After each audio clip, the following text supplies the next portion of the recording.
And here we are back again with another episode of the Mormon Dads podcast. We missed a week. Mark and Jeff, you guys were both on vacations, and I don't know. I don't feel like just listening to me would be as powerful as having the two of you with me. But we are back. And tonight we are going to talk about the purpose of trials in our lives and how we can help our children understand trials and overcome trials and learn from trials. It's been interesting this last couple of weeks. Just before we started recording, I was talking about that we've had a foster daughter for a couple of weeks now, and tomorrow he goes to a new home, and it's been a really interesting emotional roller coaster at our house with that coming, where we met with the mom last Monday and came away feeling pretty good that we were going to be able to have a chance of adopting this girl, and then the social worker came over the next day and just said, I don't know if you guys got the same thing out of that meeting as we did, which was that this other family that is listed as kin or relatives is going to get this baby because they will pass all the background checks and they'll get kin or relatives always get first priority no matter what in the state of Utah, and so it's basically a done deal, and tomorrow we'll be making that transfer over. And so we've felt like this is a trial for us, which is interesting because our life has really been pretty smooth for the last couple of years, and then we just kind of invited this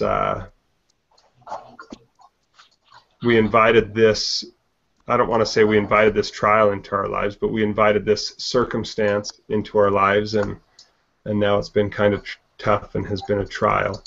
And so the interesting thing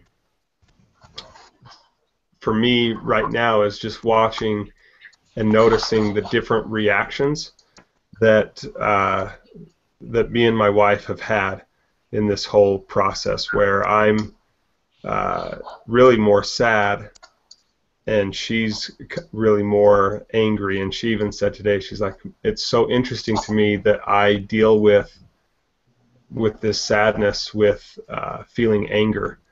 And so we're kind of asking the question and talking about what do we learn from this? What's the purpose of going through this trial, which I don't know that that's really a meaningful question. But yeah, so it was interesting to me that we were going to talk about trials, and that's kind of what we're in the midst of right now. And then when we really talk about it and we look at it and we say, you know what, as far as trials go, this one is really handleable. It's pretty mild as far as trials go. So I don't know. That's all I had to say about that. Did you guys have anything that you had in mind about talking about trials and the purpose of trials?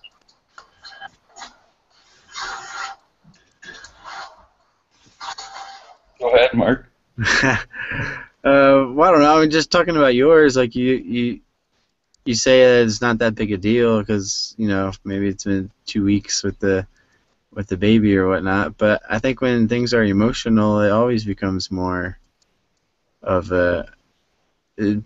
whatever they say, pulls on your heartstrings or whatever. I think it's harder when it's an emotional trial that you're going through. I'd much rather go hike a mountain or run a marathon than have to do something that would be hard emotionally. Well, I'll tell you what, I have been stress eating like crazy and not exercising because like the stress and the emotion it takes it out of you. It takes like just I wouldn't say the drive, because I still, want to. It's not like I'm devastated to the point where I don't want to be productive and I just want to sit in bed all day and sulk. But the stress and the emotion has derailed me from a couple of the things that I've been really habitual about. Right. For a long, long time, and so I just think eventually I'll get back to those things and eat better and exercise more and take better care of my body. But for right now, it's a little bit more taxing, and I think that's pretty normal. I have to hand it to people. But when I say that it's kind of a mild trial, I guess to put in perspective, the same week that we got the foster baby, I found out that one of my former students had passed away from a drug overdose, and the people that she was with put her in a duffel bag and just left her in a duffel bag for 2 weeks before they found the body. Wow. And so when I say that this trial for us is pretty mild, when you compare it to parents who are really losing their kids, right, and losing their child, granted she was an adult, but still those parents are grieving that loss, and that's one of the most horrific stories that I can imagine. Yeah. So I don't know. For me, I just think, yeah, this is a trial, and emotionally it's challenging, but it's not something that is so devastating as I can't even imagine what. I don't know how you deal with something like that. But yeah, so which could lead us into a good discussion about the purpose of trials, because I've always had a philosophy that things just generally work out the way they're supposed to, and the death of that student really got me thinking of how could that be the way it was supposed to be? How could that be the end? And in my mind, I think long-term, eternal perspective, right? Okay. With the atonement, and that with her passing, she's in the spirit world, and she's working through. I'm sure she has some stuff to work through, but I'm sure that there's a lot of grace in there too, because she never had a chance, knowing a little bit about her history of her life and stuff like that. And I think in a long-term perspective, an eternal perspective, she's going to have some stuff to work through with between her and God, but I think that there's going to be a lot of grace there too, and that in the long run things will work out. But to me, that answer is kind of empty, especially if you're trying to talk to someone who's a close friend or a parent, or especially someone who doesn't have an eternal gospel perspective on something like that. That it's hard to say, it'll turn out okay, because it's really, really rough. You talk about the purpose of trials. I just had an interesting weekend. I had my 20-year high school reunion, and it was pretty cool, actually. It really was. It was awesome. What's that? You went to it? Oh, yeah, you bet I did. There's a ton of people there, and we spent some time just catching up and seeing people that honestly I haven't seen for up to 20 years, a lot of them. But as we got talking, I began to realize that within that group, and it's interesting we're talking about trials, we have a girl there who's lost so this is just, we're 38 years old. She's lost a husband and a child already. Oh, they've died. We have one of my really good friends from school. She has a baby who's been in the hospital since he was born, and he's 3 months old now. We have another girl whose daughter was in a terrible accident and is learning to walk and talk again. And I guess what it got me thinking about, and you touched on this, Matt, was this relativity of trials. So I feel for you. I do. I feel for you that this foster child didn't work out, because that for you was an emotional priority. And I've had trials of some degree, but when I was able to talk to some of these people who have gone through considerably more than I have, it really puts it into context. But it begs the question, where you were going, Matt, is the purpose of those trials for these wonderful people. And in a couple of the people weren't there. We just knew of their issues through Facebook and keeping in touch. But the one girl whose baby's in the hospital, I was very impressed with her attitude about it, and how she talked about how her and I just stayed a little bit late and visited, and she just talked about how this trial has brought her so much closer to God, and it's brought her family so much closer together. And she was listing the many benefits of this trial. Now, for me, to see my 3-month-old in the hospital would leave me with this sense of helplessness that would just be agonizing. Mm-hmm. And I'm sure it is for her. I have no doubt. But she was really looking at this in a positive way. On the other hand, I had a number of friends, unfortunately, who, in fact, it's a pretty good number, who have gone through divorce in the first 20 years of being graduated. And the anguish that's put on their kids and the struggles in their families.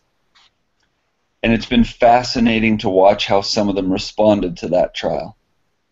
So if we took divorce, for example, there was probably 3 or 4 of them there that I talked to that had been divorced.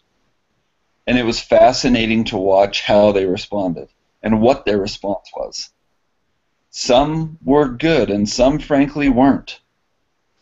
You know, they used it as a reason to digress spiritually, or to blame, or to be angry. And of course, everyone's going to have those feelings, but it brought me back. It's interesting we're talking about this, because I really thought about that a lot this weekend, about our trials and the purpose in some of these great friends of mine, why they're having to deal with this garbage in their life. And do you have an answer? No, I don't. I really don't. And so we got to have Mark jump in here pretty soon, or he's going to get bored. But let me throw this out to stew on. And I don't think, I want to preface this by saying I don't think there's any doctrine to support me. So this is just potential doctrine according to Jeff.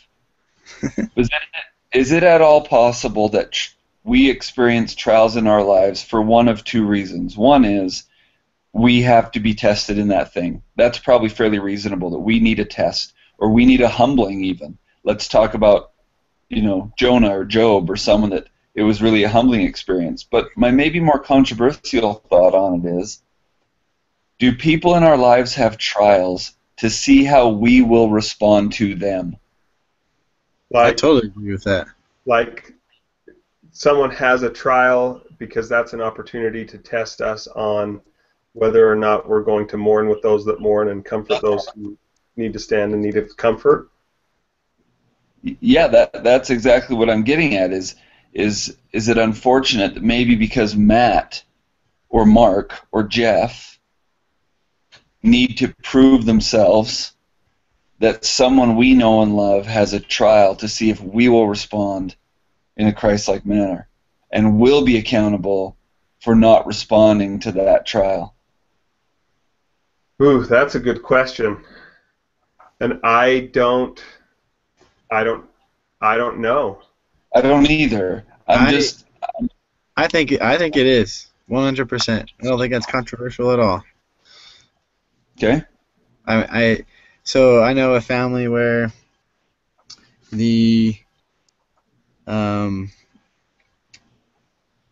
so they live near the husband's family. So his dad owned some land. He had 3 sons. All of them got married. All built houses on the same land that the father owned. And one of the sons passed away. And they have a real opportunity to help out by still providing for this family. But because their son's not there anymore. And, and there's various reasons. I'm not going to put blame on anybody because maybe going to the home reminds them of the brother or son that they lost, right? Or maybe, they don't agree with some of the decisions that their sister-in-law or daughter-in-law has made since then. But they don't seem to help out like they could. Does that make sense? Yeah. And I think that's a huge part of something that they're going to have to answer for one day, and it's a trial that they have to go through. But was the loss of the brother or whatever so that they had that opportunity to serve, or was that just not inconsequential? What's the word I'm looking for? Kind of tangential to the loss of the brother. I think it's very complex, and I think that right, because this guy's wife is going to have to deal with that trial. The kids are going to have to deal with that trial, right? But it affects the whole extended family, not just his immediate family. And there's a real and I've seen a real opportunity where they could step up and really help this family out, and they haven't. And not that they don't do anything. I'm not trying to discredit the help that they have given, but there's just been plenty of opportunities where they could be more involved. The grandparents were way more involved in their grandkids' lives when their son was alive compared to now when their son's not alive. So the older grandkids had a lot of interaction with these grandparents, and then the dad passed away, and now the younger grandkids don't have that same interaction with the grandparents. Yeah, and again they're older, and you're right, it's complex, and there's other variables that are going to play into this. But from my perspective, which isn't all-knowing, and luckily I'm not the one to hand out trials and judge people on how they react to them, but from what I can see, I do think that one day they will have to respond for how they reacted to the situation. Yeah, go ahead, Jeff. Well, what this also in Mark's story, and what this gets me thinking of, and this is something I can't reconcile in my mind, is that, I looked at a lot of my old friends, whether it was, I've got a couple friends whose children are suffering or were in an accident or they got divorced and it's been a tough thing emotionally on them. I can't reconcile in my mind whether trials are a consequence of either a sin or a consequence of somebody needing the opportunity to serve. I struggle to look at trials as a consequence because that seems so unjust to me. But I don't know where I sit with that. I picture that like God playing chess.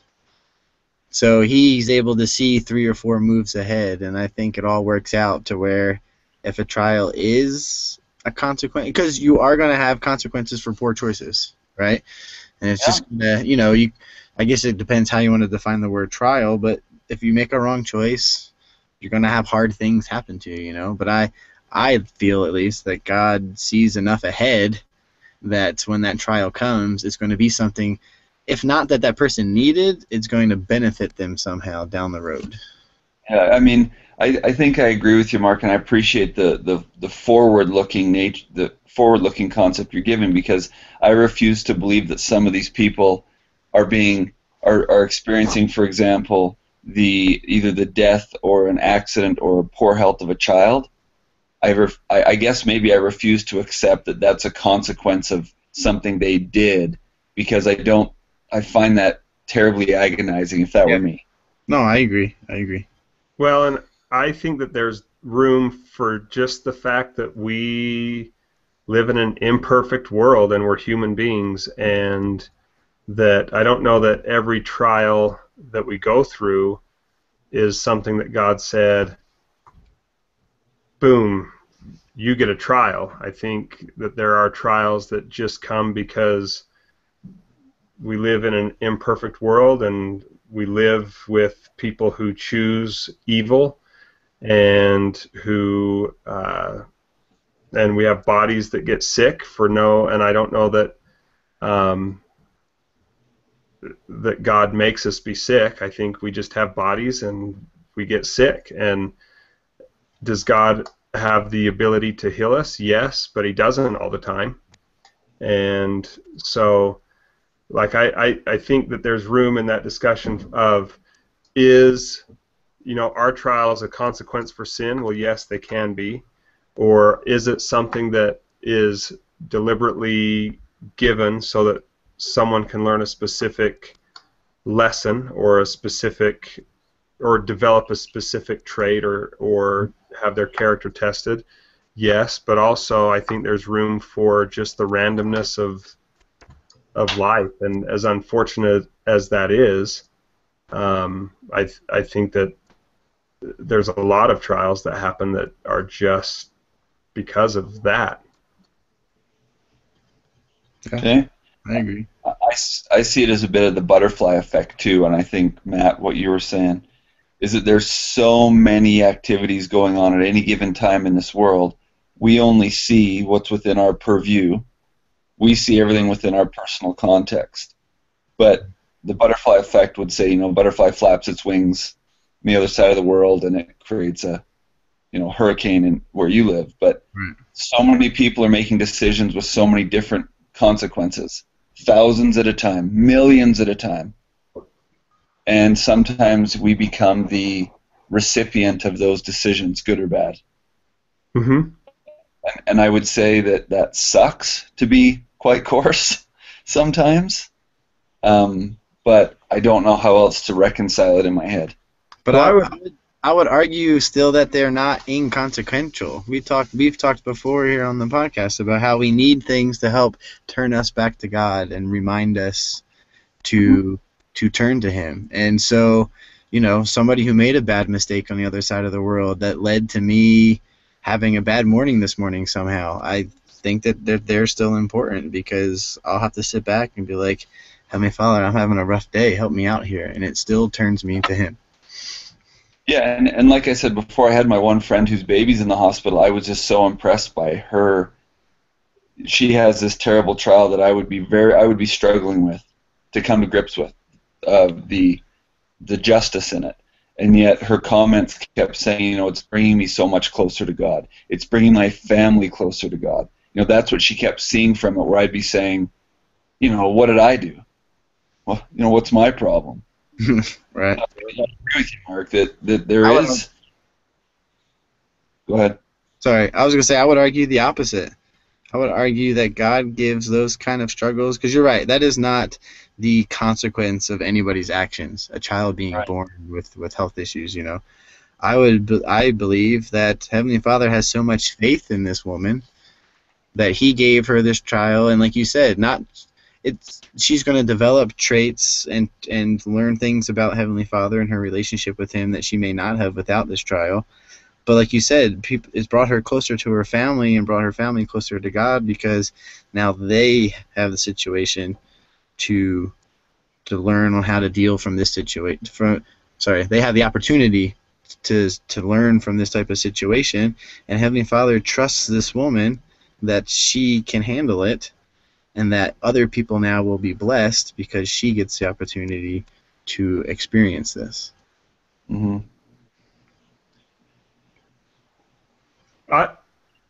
Just as an example, kind of to hit on what Mark was saying. So my dad died when I was 7 of a prescription drug overdose, and so that's not, that's a consequence of his poor choice, right? But that's something that me and my siblings have had to grapple with, for years and years after our life. But I think that for me, and I can't speak for my siblings, I can only speak for me, that allowing the atonement to work in my life has turned that into a positive. has turned that into something that that yes,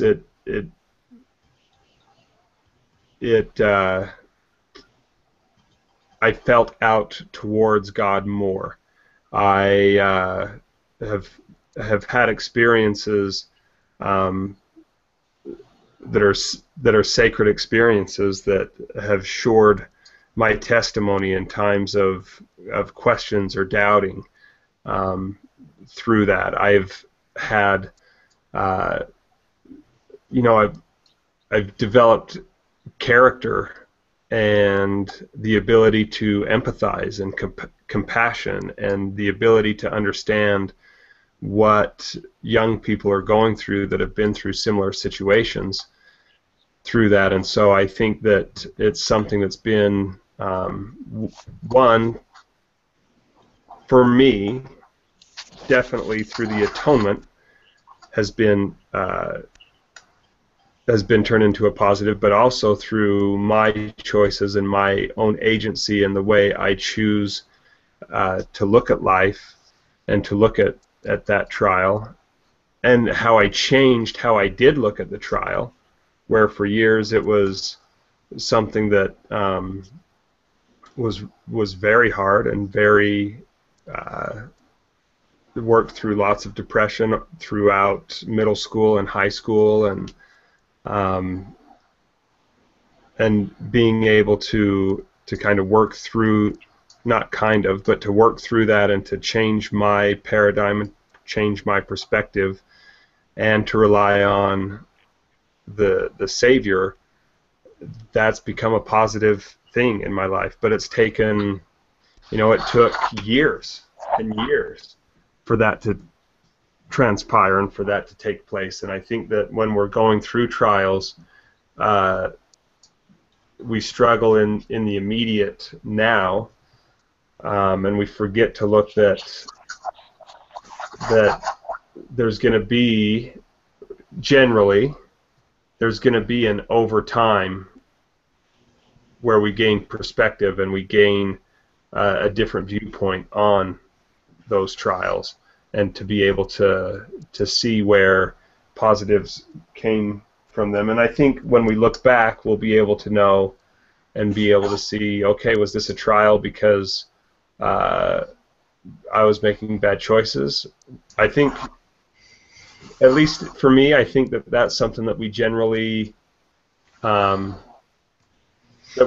could know right now. Like if it's an obvious natural consequence of poor choices on ours, then we generally can see that and can make changes. But I think as we look back over time, we can say, was this a trial that was meant to teach me something, and so it happened exactly how it was supposed to, or was it something that just happened and it was unfair, but through the atonement I was able to learn and get more from it than not. I don't know. So Matt, I want to put you back on the spot here for a second, but okay. I want to segue into this whole idea of benefiting our children by what we learn and experience through trials. So first of all, I appreciate you sharing that about your dad. I had no idea. I didn't know that. And that's heavy. Like, obviously that's pretty heavy. And you struggled with that through school because of it. So having done all that, is there anything specific you've taken from that you do as a parent for your kids to help them not have some of those same struggles you did? Try not to die. That's number one. Well, that's big. But I think it's so. I'm going to give a roundabout answer, and I might not even answer the question, but I'm just going to talk about how I figured out what I wanted to be as a father. And well, that might not have been a fair question, so that's totally fine. So I grew up without a father figure. We lived with my grandparents, but there were three families, and I've told all three of these families that that this is what they did for me. One was my best friend. One was my best friend who was a girl, and the other was, well, I guess my two best friends' families, the Aldridges, the Allisons, and the Curtises. And I would spend more time at their houses than I did at my house, which isn't unusual for a teenager, right? Like my son's a preteen and he hangs out at his friend's house more than he wants to be here. But I would go to their houses and I watched their parents and I watched their dads and I saw how the dads treated the kids and I saw how the dads treated the moms, and I decided this is what I want when I have a family. And so I've really just been, for the last 11 years, almost 12 years that I've been a father, have been trying to emulate what those dads did, which was listen to their kids, be interested in what their kids are interested in, and show love. I tell my kids that I love them so much that my daughter hates for me to say it. I walk in the room and I say, "Hey Maya, guess what?" And she's like, "I know you love me." I'm like, "Yeah, I do." But that's really important to me, that they for sure know that their dad cares about them and loves them, even though their dad probably spends too much time on his phone, and even though their dad works a lot. But I think they know that I love them and that I care about them. And so where we come into trials there then is I try not, well, I don't know how to put this, because just like every parent, you don't ever want your kid to suffer, right? And you try to make sure that they don't. But helping my kids recognize what their emotions are is a big deal. So that they can recognize if they're angry or if they're sad or and that they can put a name to their emotion so that they can understand it and work through it. But I probably protect my kids from too many trials. There's things that I probably rescue them from that maybe I shouldn't, but I don't know. I'm going to justify myself and just say that most parents would do that.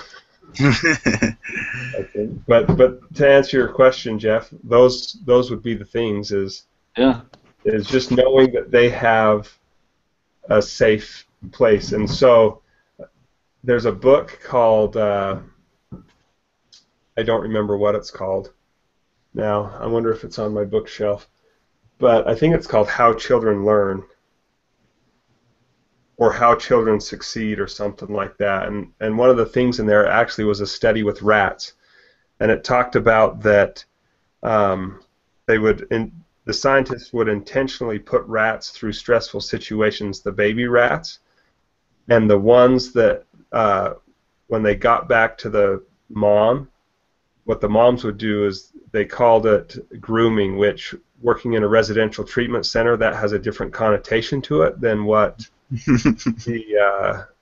what the scientists were talking about. But what they would do is the mom would, lick the fur of the babies, and it would calm them down and de-stress them.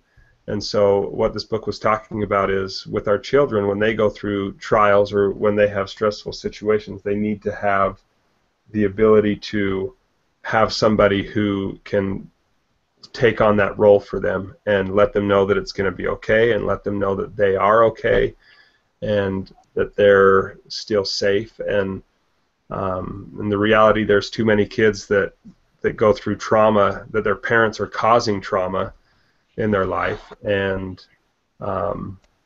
it leads to all kinds of different misbehaviors and stuff like that. But now we're getting way off the topic. But I guess that would be my answer to you. That's the long tail answer of how to help kids get through trials.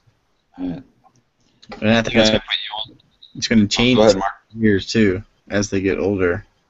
Like, I would treat my 3, 5, and 7-year-old with their trials way differently than I would treat my 16 and 17-year-old with their trials. Yeah, I think that's very true.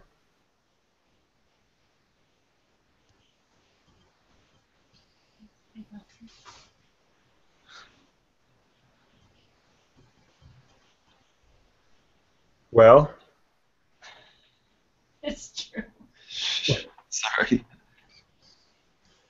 Sorry, I your went face, into action there for a minute. yeah, your face is frozen in the picture. I don't know. Do you guys have more to say on the subject, or can we One wrap it up? Am I back and you can hear me okay, guys? Yeah, Yeah, I you can know. totally hear you. So one thing, and this is probably for another night, and this is one I would just sit by and listen, but I'm interested after our conversation tonight. Both of you, and particularly you, Mark, have a bit of a longer-term experience and have taken in foster kids. Now, I don't mean to perpetuate.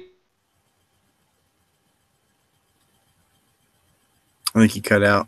I think he did. He doesn't mean to perpetuate, and so he didn't.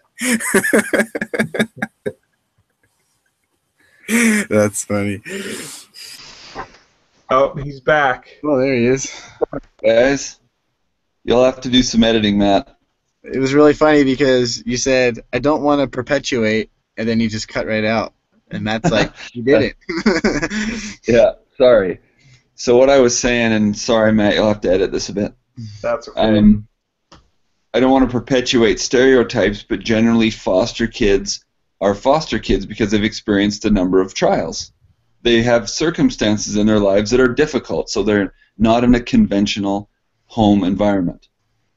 And I'm curious, from a family who, like yourself, Mark, that has taken in foster kids, now whether we want to take 3 minutes tonight or hit it another night, do you use the experiences of your foster children as a teaching point for your paternal children? Well, the Ooh, quick that's answer would be, I will in the future. I believe that the choices that the older girls have made are probably above the heads of my paternal kids right now because they're still very young. Okay. You're going robotic, Mark. Oh, sorry. Is that any Right. better? Yeah, try that again. I just said, but the short answer would be maybe in the future I would be able to do that, but I think some of the choices that some of the foster kids that we've had will be way over the head of the young paternal children that I have. Like they're issues that are not going to be able to talk about with a 3, 5, and 7-year-old. Does that make sense? I guess I see that. Yeah, but do your kids understand why their older foster siblings are foster siblings? Is that principle understood? So that's a good question because, like you said, we've been doing it for years now, and majority of the time it's been on a short-term basis. Okay. So the girls just knew that, oh, well, they're here while they're going to daddy's school, but then when they graduate, they go home to their other families. Oh, okay. Okay. Because we've done it like that most of the time. Then we did have one girl where we took on full time for her senior year of high school, and then she actually ran away about 2 weeks before she graduated. So again, she was there from, I guess, September to May, so not even a full year still.